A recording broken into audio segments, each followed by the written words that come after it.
अस्सलाम वालेकुम व्यूअर्स, कैसे हैं आप? मेरा नाम है शुजात। मेरे इस चैनल नूडल हट पर आप लोगों का बहुत बहुत खुशामदीद। आज थोड़ी उन लोगों के लिए बातें करते हैं जो कि अपने घर से दूर, अपने वतन से दूर और दूसरे मुल्कों में सर्व कर रहे हैं अपनी फैमिलीज़ के लिए, जो कि पाकिस्तान में है, इंडिया में, बांग्लादेश में है, फ़िलीपींस में है। अच्छा, उनकी एक तो काविशों को हम सलाम करते हैं कि यार वो इतनी दूर जाते हैं अपनी फैमिलीज़ को सर्व करने के लिए, क्योंकि देखिए हमें भी पता है कि बिल्कुल भी आसान नहीं होता कि अपने देश, अपने मुल्क से दूर जाना और अपने बच्चों की खातिर, अपने पेट की खातिर, अपने अच्छे फ्यूचर की खातिर लोग जॉब करते हैं, लोग बिज़नेस करते हैं दूर डिफरेंट इलाकों में, बहुत बुरे हालात में।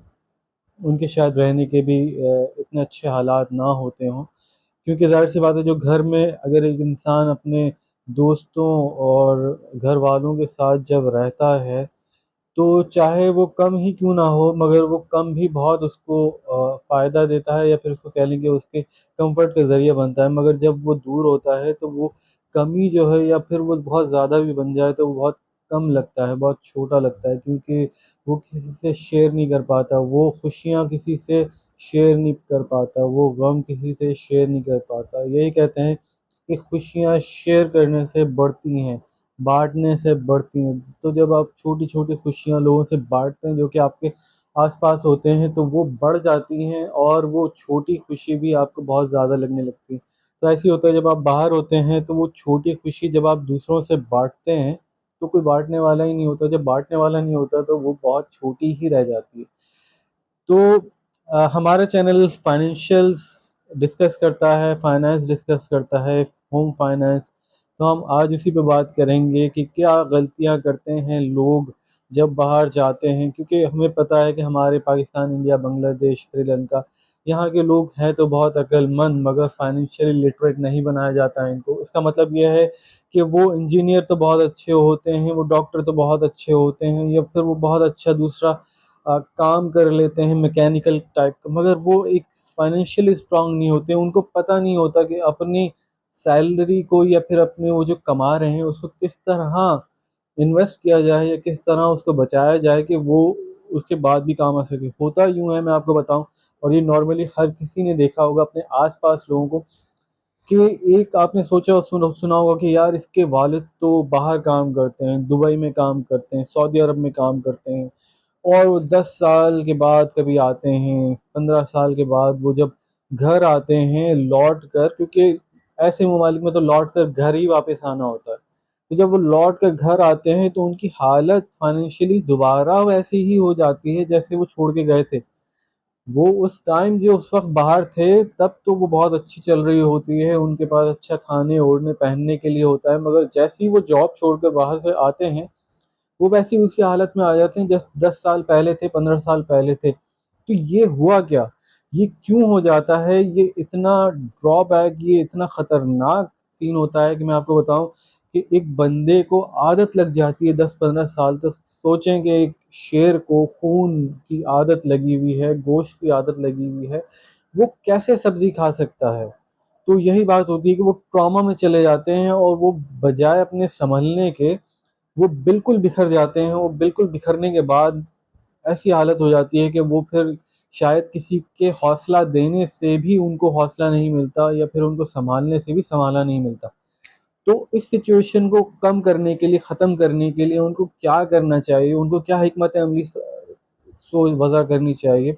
अपने ज़हन में रखें, अगर आप बाहर काम कर रहे हैं, अगर आप कोई ऐसी जगह काम कर रहे हैं जो अपने वतन, अपने दोस्तों से दूर हैं, तो मैं यही कहूँगा कि भाई ऐसी इन्वेस्टमेंट करें, ऐसी जगह इन्वेस्टमेंट करें कि वो आपका पैसा मल्टीप्लायर इफ़ेक्ट के साथ आपको डबल कर सके, उसके बाद उसको ट्रिपल कर सके, उसके बाद वो 4 गुना हो जाए। फॉर एग्ज़ाम्पल मैं आपको देता हूँ, अगर आप घर पे कुछ भेज रहे हैं, तो फॉर सपोज़ आपने कहा कि यार मुझे मेरे भाई की किफ़ालत करनी है, मुझे मेरे माँ-बाप की किफ़ालत करनी है, और यहाँ पर रहते हुए आपको पता है वो किफ़ालत 50,000 में हो जाती है, मगर आप जो है लाख रुपए भेज देते हैं।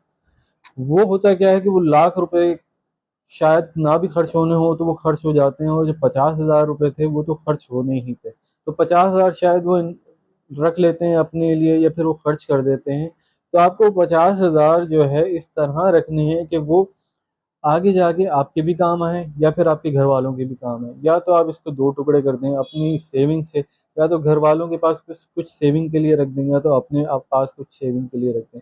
अपने पास एक तो आप तीन तरह के प्लान बनाएं, मैं आपको बताता हूँ तीन तरह के आपके प्लान होने चाहिए। एक लॉन्गर टर्म जिसको आप जिस जो मेच्योरिटी जिसकी हो वो 20 साल के लिए हो, आपका पूरा टेन्योर मैं आपको बताऊं जब आप रहने वाले हैं। फॉर सपोज एक बंदा जाता तो 4-5 साल का सोच करें, मगर वो 15-20 साल रहता है, तो वो जो लॉन्गर टर्म ऐसा टेन्योर जिसके अंदर इन्वेस्टमेंट हो जो कि 20 साल के लिए मुफीद हो, जो कि आप फिर उसको लिक्विडेट ना करवा सके, मतलब आप उसको कैश ना करवा सके उन 20 साल से पहले। ऐसी इन्वेस्टमेंट ढूंढे जिसके अंदर आपको 20 साल वो पैसे इन्वेस्ट करने हैं, हर मंथ करने हैं, चाहे कुछ भी हो जाए आपको करने हैं। फिर ऐसी इन्वेस्टमेंट ढूंढे जिसके अंदर आपको 5 साल इन्वेस्ट करने हैं, और 5 साल के बाद वो मेच्योर हो जाती है, और आप दोबारा एक 5 साल के लिए इन्वेस्ट करते हैं, फिर वो 5 साल बाद मेच्योर हो जाती है।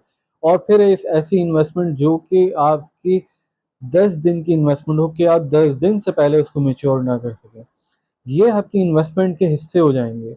अब इससे होता क्या है कि जो 20 साल की इन्वेस्टमेंट होगी उसको तो आप जब भी आपको ज़रूरत पड़ेगी वो तो आप निकाल ही नहीं सकते, वो तो आपके जहन में पहले ख्याल आएगा कि यार ये तो मैं इसको छू ही नहीं सकता, इसको छोड़ दो।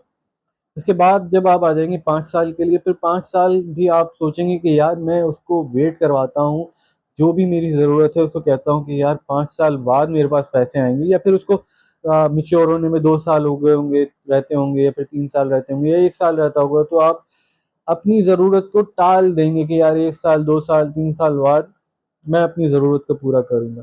फिर जो 10 दिन की इन्वेस्टमेंट है वो आपकी फ़ौरन लिक्विडेट हो सकेगी। आपको अर्जेंट ज़रूरत है, आपने कहा यार मुझे चाहिए, आप कहीं से भी आप पैसे गैदर करके आप किसी को भी कह सकते हैं कि यार मैं 10 दिन के अंदर तुम्हें लौटा सकता हूँ, क्योंकि आप वहाँ से इन्वेस्टमेंट अपनी लिक्विडेट करवा चुके होंगे। फिर कुछ पैसे आपके कैश में होने चाहिए, आपकी इन्वेस्टमेंट नहीं होती कैश में, आपके हमेशा में आपके पास अवेलेबल होने चाहिए। तो इससे होगा क्या, जब आप 20 साल की इन्वेस्टमेंट होंगे इसके अंदर क्यूमुलेटिव इफेक्ट आता है, मल्टीप्लायर इफेक्ट आता है। 1 साल की प्रॉफिट जो है आपका दोबारा मल्टीप्लाई होता है प्रॉफिट के साथ भी और उस प्रिंसिपल के साथ भी, और फिर आपको प्रॉफिट के ऊपर भी प्रॉफिट देता है। तो ये आपकी इन्वेस्टमेंट जब आप 20 साल बाद मिच्योर करेंगे, इसके अंदर इन्वेस्टमेंट बहुत सारी चीज़ें, आप लॉन्गर टर्म बॉन्ड ले सकते हैं, आप किसी प्लॉट में इन्वेस्टमेंट कर सकते हैं, ऐसे दूर दराज प्लॉट जो कि आप सोचें यार 20 साल बाद ये यहाँ पर आबादी होगी, तो वो अभी आपको कौड़ियों के भाव मिल जाएगा, आपको कौड़ियों के दाम मिल जाएंगी चीज़ें, और वहाँ पे आप इन्वेस्ट कर सकते हैं। या फिर ऐसे कोई स्टॉक जो आप समझते हैं कि यार इस स्टॉक की अभी किसी को कोई वैल्यू नहीं पता, मगर अगर मैं इन्वेस्ट करूँ तो यहाँ पे मुझे ज़रूर कोई ना कोई फ़ायदा हो सकता है। शॉर्ट टर्म इन्वेस्टमेंट 5 साल की इन्वेस्टमेंट भी आप इसी तरह कुछ देख सकते हैं, और उससे शॉर्टर जो है आप कैश कैश फंड देख सकते हैं, या फिर कैश बॉन्ड देख सकते हैं, बहुत सारी ऐसी चीज़ें। तो इससे होगा क्या कि आपको एक इन्वेस्टमेंट भी आपकी होती रहेगी, आपको एक दिलासा भी मिलता रहेगा कि यार मेरी इन्वेस्टमेंट जो है सेफ है, और मुझे मेरे वक्त पर जो आपके लॉन्गर टर्म गोल्स हैं वो काम आती रहेगी। मैं आपको बताऊँ 20 साल मैंने क्यों कहा, इसके पीछे एक वजह है। हमेशा जब 20 साल गुजरते हैं तो एक इंसान नॉर्मली अपना घर चेंज करता है। 20 साल बाद लोग अपने बच्चों को की शादियां कर रहे होते हैं, 20 साल बाद लोग अपने बच्चों की एजुकेशन पे इन्वेस्ट कर रहे होते हैं। तो ये 20 साल का अरसा जो होता है ये बड़ा ही क्रूशल होता है। इस 20 साल के बाद आपको बहुत सारे एक्सपेंसेस आने होते हैं जिसकी आपको अभी कोई समझ नहीं, अभी आपको इदराक नहीं, अब अभी आप उसके लिए प्लान नहीं कर रहे। तो अगर आपको प्लान करना है तो अपना बड़ा चंक 20 साल बाद के लिए रखें, आपके 20 साल बाद बहुत काम आने वाला है। तो मेरा ख्याल है अब इस वीडियो को ख़त्म करते हैं, और वीडियोस बनाएंगे हमारे बाहर के दोस्तों के लिए कि वो क्या कर सकें। ये आधी वीडियो मेरा ख्याल है इसके अंदर हम पूरा नहीं कर पाएंगे अपना ये टॉपिक। तो अगर आपको कोई और आपकी कोई राय है इसके बारे में मुझे ज़रूर बताइएगा। अपना बहुत ख्याल रखिएगा। अल्लाह हाफ़िज़।